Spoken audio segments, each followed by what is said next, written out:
ನಮಸ್ಕಾರ. Father Muller medical college ಮತ್ತು ಆಸ್ಪತ್ರೆ ಅರ್ಪಿಸುವ ಆರೋಗ್ಯ ಕಿರಣ ವೈದ್ಯಕೀಯ ಮಾತುಕತೆ ಕಾರ್ಯಕ್ರಮಕ್ಕೆ ಸ್ವಾಗತ. ನಾನು ಲಿಖಿತಾ ಪ್ರಜ್ವಲ್. ಇವತ್ತಿನ ನಮ್ಮ ಆರೋಗ್ಯ ಕಿರಣ ವೈದ್ಯಕೀಯ ಮಾತುಕತೆ ಕಾರ್ಯಕ್ರಮದಲ್ಲಿ ಸೆಂಟ್ರಲ್ ವೇನಸ್ ಥ್ರಾಂಬೋಸಿಸ್ ಎಂಬ ವಿಷಯದ ಬಗ್ಗೆ ಮಾಹಿತಿನ ತಿಳ್ಕೊಳ್ಳಿಕ್ಕಿದ್ದೇವೆ.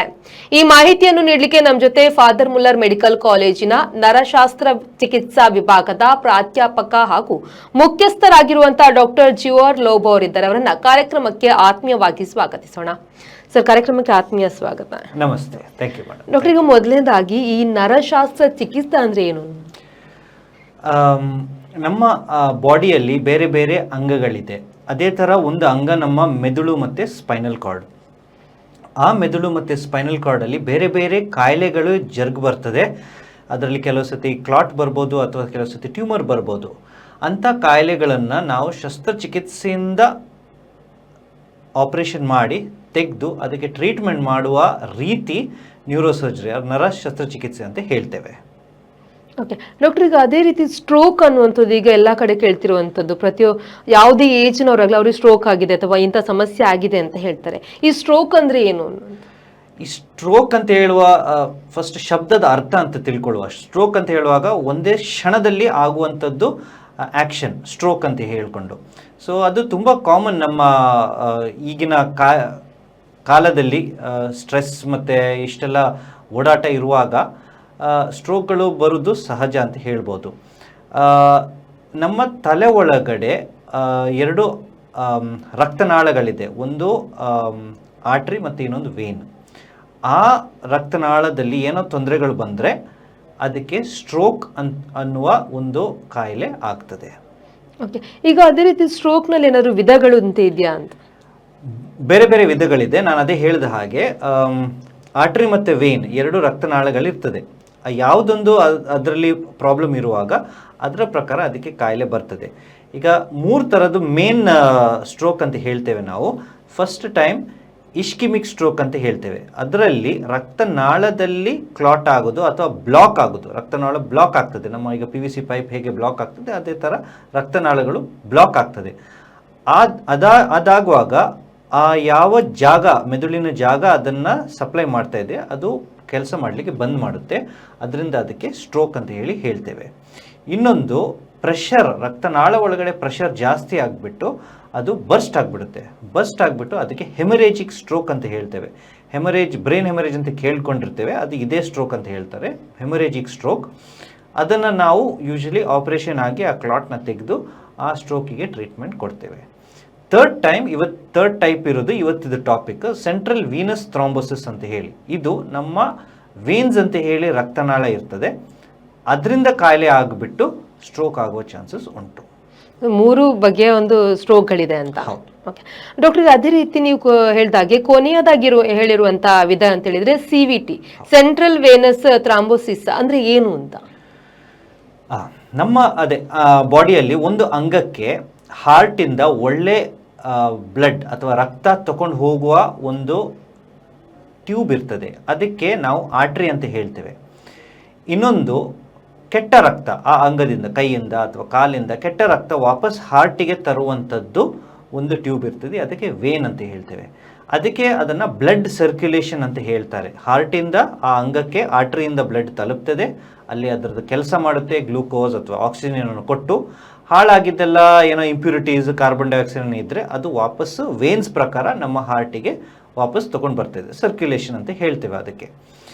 ಅಂಥದ್ರಲ್ಲಿ ಆರ್ಟ್ರಿಯಲ್ಲಿ ಫ್ರೆಶ್ ಆಗಿ ಪಂಪ್ ಮಾಡುವ ಪರಿಸ್ಥಿತಿ ಇರುವಾಗ ಅದರಲ್ಲಿ ಪ್ರೆಷರ್ ಸ್ವಲ್ಪ ಜಾಸ್ತಿ ಇರ್ತದೆ. ಅದನ್ನು ನಾವು ಮೆಷರ್ ಮಾಡಿ ಅದಕ್ಕೆ ಬ್ಲಡ್ ಪ್ರೆಷರ್ ಅಂತ ಹೇಳ್ತೇವೆ.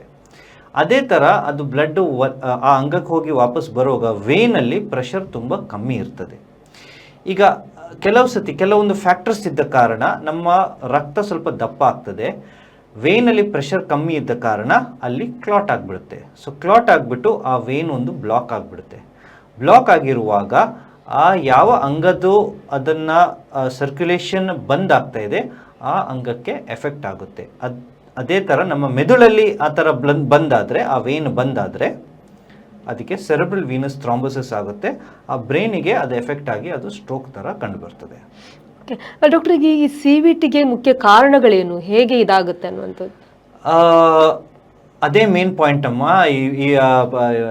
ಇದು ಟಾಪಿಕ್ಕಿಗೆ. ಎಸ್ಪೆಷಲಿ ಬೇಸಿಗೆ ಕಾಲದಲ್ಲಿ ನಮ್ಮ ಈಗ ತುಂಬ ಬಿಸಿ ಆಗ್ತಾ ಇದೆ, ಎಲ್ಲ ಕಡೆ ಎಲ್ಲ ಸುಸ್ತಾಗ್ತಾ ಇದ್ದಾರೆ, ಬೆವರ್ತಾ ಇದ್ದಾರೆ. ಡಿಹೈಡ್ರೇಷನ್ ಅಂತ ಹೇಳ್ತೇವೆ ನಾವು. ಬಾಡಿಯಲ್ಲಿ ನೀರಿನ ಅಂಶ ಕಮ್ಮಿ ಇರುವಾಗ ಡಿಹೈಡ್ರೇಷನ್ ಅಂತ ಹೇಳ್ತೇವೆ. ಆವಾಗ ನಮ್ಮ ರಕ್ತ ಸ್ವಲ್ಪ ದಪ್ಪ ಆಗ್ತದೆ, ಬೇಗ ಕ್ಲಾಟ್ ಆಗುವ ಚಾನ್ಸಸ್ ಉಂಟು. ಸೊ ಹಾಗಾಗಿ ಡಿಹೈಡ್ರೇಷನಿಂದ CVT ಆಗುವ ಚಾನ್ಸ್ ಉಂಟು. ಇನ್ನೊಂದು ಕಾಯಿಲೆ ಅಂತ ಹೇಳಿದ್ರೆ ಬ್ಲಡ್ಡಲ್ಲಿ ಕೆಲವು ಸತಿ ಬೇಗ ಕ್ಲಾಟ್ ಆಗುವ ಚಾನ್ಸಸ್ ಉಂಟು, ಬ್ಲಡ್ ಡಿಸ್ಕ್ಯಾರಿಯಸಿಸ್ ಅಂತ ಹೇಳ್ತೇವೆ. ಅಂಥ ಕಾಯಿಲೆ ಇದ್ದವರಿಗೆ ಈ ವೇನ್ಸಲ್ಲಿ ಕ್ಲಾಟ್ ಆಗಿಬಿಟ್ಟು ಈ ಥರದ್ದು ಕಾಯಿಲೆಗಳು ಬರಬಹುದು. ಥರ್ಡ್ ಟೈಮ್ ಏನಾದರೂ ಇನ್ಫೆಕ್ಷನ್ ಅಥವಾ ಏನಾದರೂ ಪೆಟ್ ಆಗಿರಬಹುದು ಅಂತ ಅಂದ್ಕೊಳ್ಳಿ. ಆವಾಗ ಆ ಪೆಟ್ ಆ ವೇನ್ಸ್ ಮೇಲೆ ಏನಾದರೂ ಪ್ರಭಾವ ಇದ್ದರೆ ಅಲ್ಲಿ ಅದನ್ನು ಕ್ಲಾಟ್ ಆಗಿಬಿಟ್ಟು ಈ ಥರ CVT ಅಥವಾ ಸೆಂಟ್ರಲ್ ವೀನಸ್ ಥ್ರಾಂಬೋಸಿಸ್ ಕಂಡು ಬರ್ಬೋದು. ಓಕೆ ಡಾಕ್ಟರ್, ಅದೇ ರೀತಿ CVTಯ ಲಕ್ಷಣಗಳು ಯಾವ ರೀತಿ ಆಗಿರುತ್ತೆ ಅಂತ? ಲಕ್ಷಣಗಳು ಮೋಸ್ಟ್ ಕಾಮನ್ಲಿ ಅಡಲ್ಟ್ಸಲ್ಲಿ ಕಂಡು ಬರ್ತದೆ, ಮಕ್ಕಳಲ್ಲಿ ಯೂಶಲಿ ಕಂಡು ಬರುವುದಿಲ್ಲ ಇದು. ಯಾಕೆಂದರೆ ಅವರು ಅವಾಗವಾಗ ನೀರು ಕುಡಿತಾ ಇರ್ತಾರೆ ಅಥವಾ ದೊಡ್ಡವರು ಅವರಿಗೆ ಹೇಳ್ತಾ ಇರ್ತಾರೆ ನೀರು ಕುಡಿಲಿಕ್ಕೆ. ಬಟ್ ದೊಡ್ಡವರಾದಮೇಲೆ ಅವ್ರಿಗೆ ಏನೋ ಕೆಲಸ ಎಲ್ಲ ಮಾಡುವಾಗ, ಎಸ್ಪೆಷಲಿ ಆಲ್ಕೋಹಾಲಿಕ್ ಕುಡ್ತಾ ಅವ್ರಿಗೆ ಯಾವಾಗ ಡಿಹೈಡ್ರೇಟ್ ಆಗ್ತಾರೆ ಹೇಳಲಿಕ್ಕೆ ಆಗಲಿಕ್ಕಿಲ್ಲ. ಸೊ ಏನಾಗುತ್ತೆ, ಫಸ್ಟ್ ಏನಂತ ಹೇಳಿದ್ರೆ ತಲೆನೋವು ಸ್ಟಾರ್ಟ್ ಆಗುತ್ತೆ. ತಲೆನೋವು ಸ್ಟಾರ್ಟ್ ಆಗಿಬಿಟ್ಟು the first symptom might be scissor ಅಂತ ಹೇಳಿದ್ರೆ ಫಿಟ್ಸ್ ಹೊಡಿಬೋದು. ಒಂದು ಸೈಡಲ್ಲಿ ಒಂದು ಕೈ ಕಾಲು ಆಟೋಮ್ಯಾಟಿಕ್ಕಾಗಿ ಮೂಮೆಂಟ್ ಆಗಿಬಿಟ್ಟು ಬಿದ್ದು ನೊರೆ ಎಲ್ಲ ಬರ್ಬೋದು ಬಾಯಿಂದ, ಫಿಟ್ಸ್ ಅಂತ ಹೇಳ್ತೇವೆ, ಫಿಟ್ಸ್ ಹೊಡಿಬೋದು.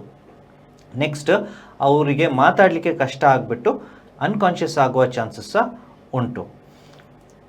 ಇದು ಕೆಲವು ಲಕ್ಷಣಗಳು ಕಂಡು ಬರ್ಬೋದು. ಓಕೆ, ಅದೇ ರೀತಿ ಈಗ ಒಂದು ಸ್ಟ್ರೋಕ್ ಆಗಿರುವಂಥ ವ್ಯಕ್ತಿಯನ್ನು ಮೊದಲಿಗೆ ಅವರ ಮನೆಯವರು ಅಥವಾ ಒಂದು ಆ ಟೈಮಲ್ಲಿ ಫಸ್ಟ್ ಏಡ್ ಯಾವ ರೀತಿ ಮಾಡಬೇಕು, ಪ್ರಥಮ ಚಿಕಿತ್ಸೆ ಅನ್ನುವಂಥದ್ದು ಎಷ್ಟು ಮುಖ್ಯ ಆಗ್ತದೆ? ಹೌದು, ಇದು ಹೇಳಿ ಬರುವಂಥದ್ದು ಕಾಯಿಲೆ ಅಲ್ಲ, ತಾನಷ್ಟಕ್ಕೆ ಬರ್ತದೆ, ಅದಕ್ಕೆ ಸ್ಟ್ರೋಕ್ ಅಂತ ಹೇಳ್ತೇವೆ.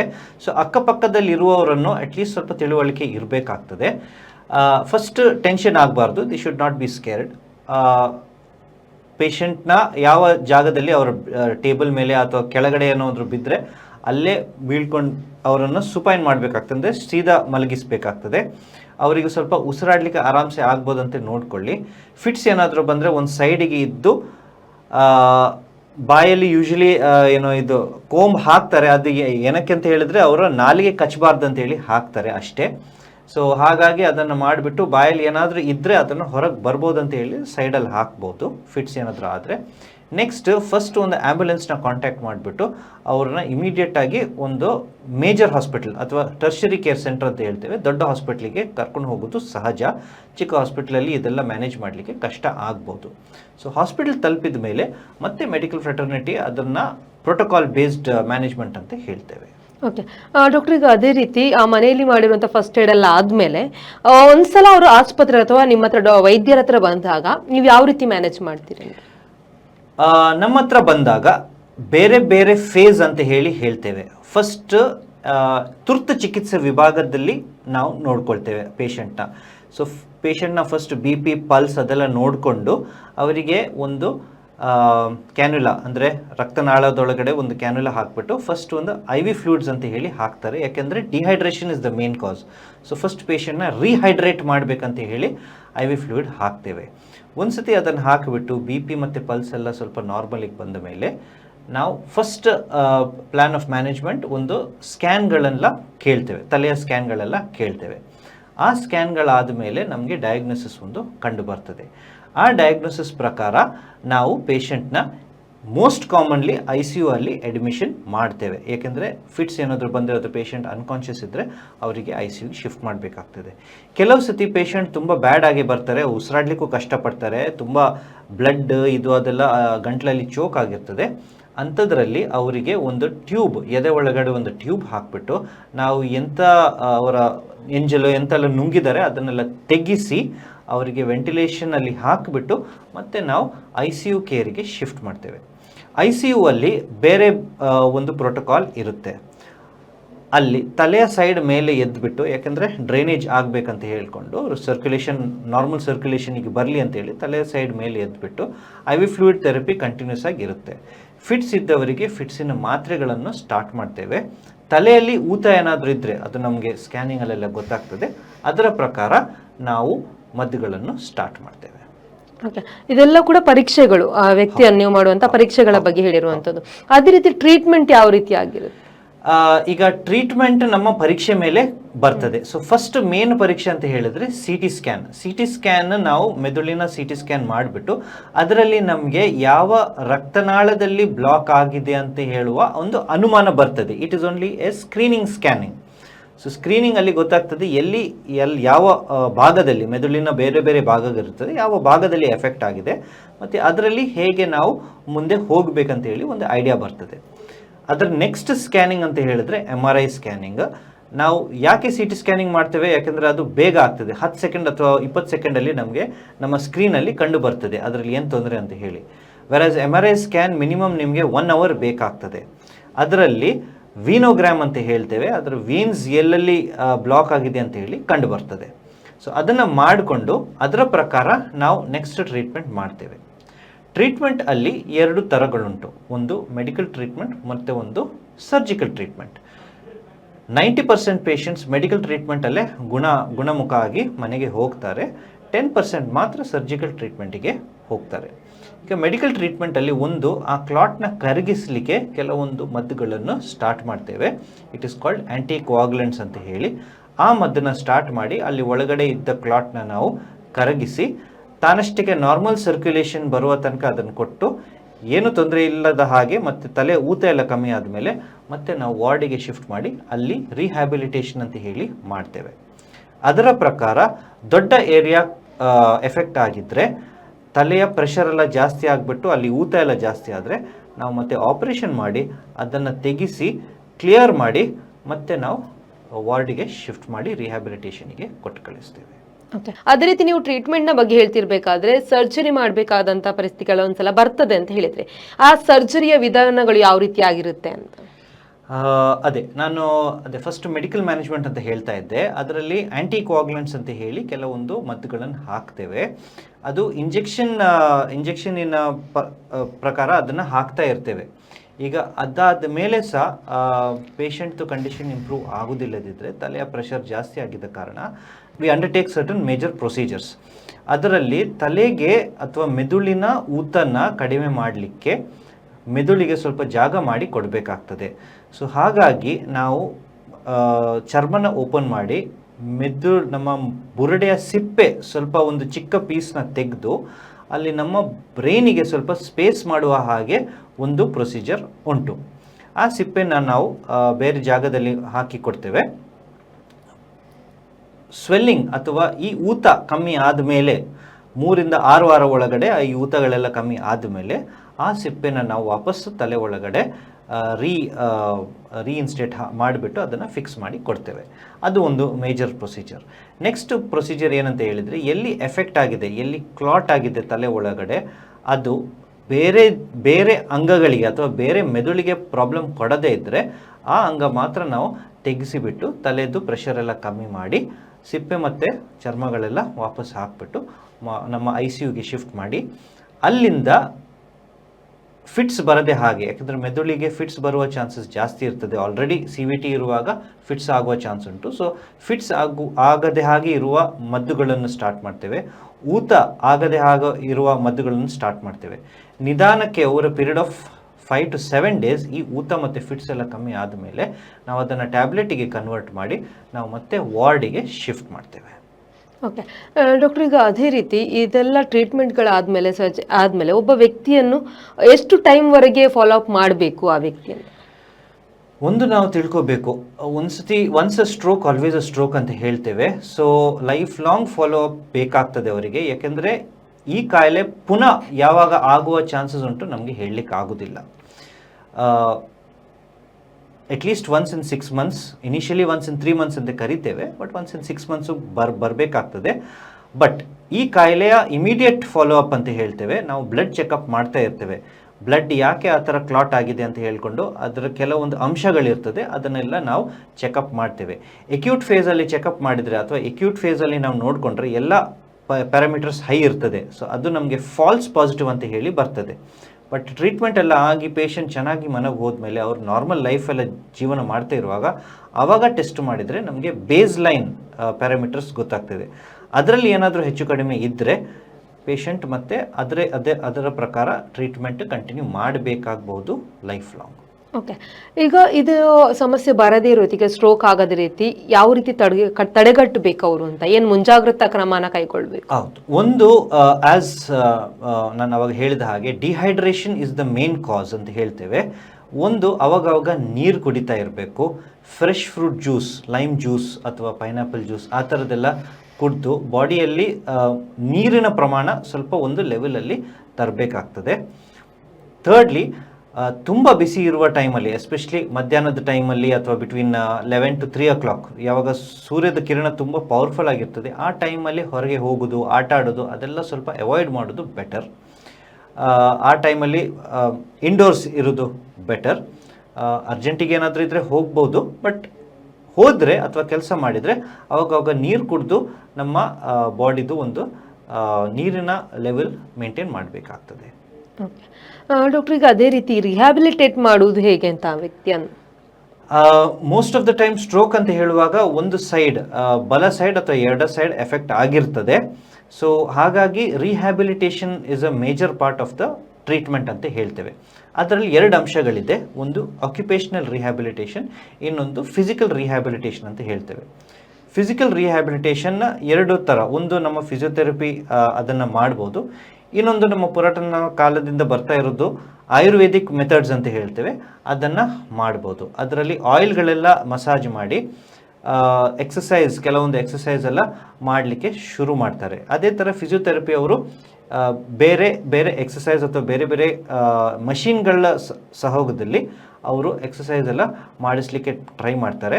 ನಮ್ಮ ಮಸಲ್ಸ್ ಮತ್ತು ಆ ನರಗಳು ಸ್ವಲ್ಪ ಸ್ಟಿಮ್ಯುಲೇಟ್ ಮಾಡಿ ಅದನ್ನು ಅದರ ಕೆಲಸ ಸ್ಟಾರ್ಟ್ ಮಾಡಲಿಕ್ಕೆ ಹೆಲ್ಪ್ ಮಾಡ್ತಾರೆ.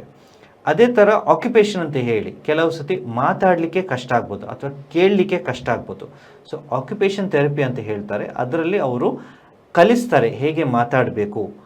ಚಿಕ್ಕ ಮಕ್ಕಳಲ್ಲಿ ಆ, ಬಾ, ಕಾ ಸೌಂಡ್ಗಳು ಹೇಗೆ ಕೋರಿಲೇಟ್ ಮಾಡಿ ಕಲಿಸ್ತಾರೆ, ಅದನ್ನು ಕಲಿಸ್ತಾರೆ. So all this takes a period of at least 5 to 6 months ಸ್ವಲ್ಪ ರಿಕವರಿ ಲೆವೆಲ್ಗೆ ಬರಲಿಕ್ಕೆ. ಬಟ್ ಆನ್ ದ ಹೋಲ್ ಅದು not only surgery but rehabilitation ಸಹ ಬೇಕೇ ಬೇಕು ಪೇಷಂಟ್ನ ನಿಯರ್ ನಾರ್ಮಲ್ ಲೆವೆಲ್ಗೆ ಬರಲಿಕ್ಕೆ. ಓಕೆ, ಈಗ ಈ ವ್ಯಕ್ತಿ ಎಲ್ಲ ರೀತಿಯಾದಂಥ ಟ್ರೀಟ್ಮೆಂಟ್ಗಳನ್ನು ಮಾಡಿ ಆದರೂ ಕೂಡ ಆ ವ್ಯಕ್ತಿ ಸಂಪೂರ್ಣವಾಗಿ ಗುಣಮುಖ ಆಗ್ಬೋದಾ? ಮೊದಲಿನ ಅವನ ಜೀವನ ಶೈಲಿಗೆ ಮತ್ತೆ ಬರ್ಬೋದಾ ಅಥವಾ ಮತ್ತೆ ಈ ಸಮಸ್ಯೆ ಕಾಡ್ಬೋದಾ ಅಂತ?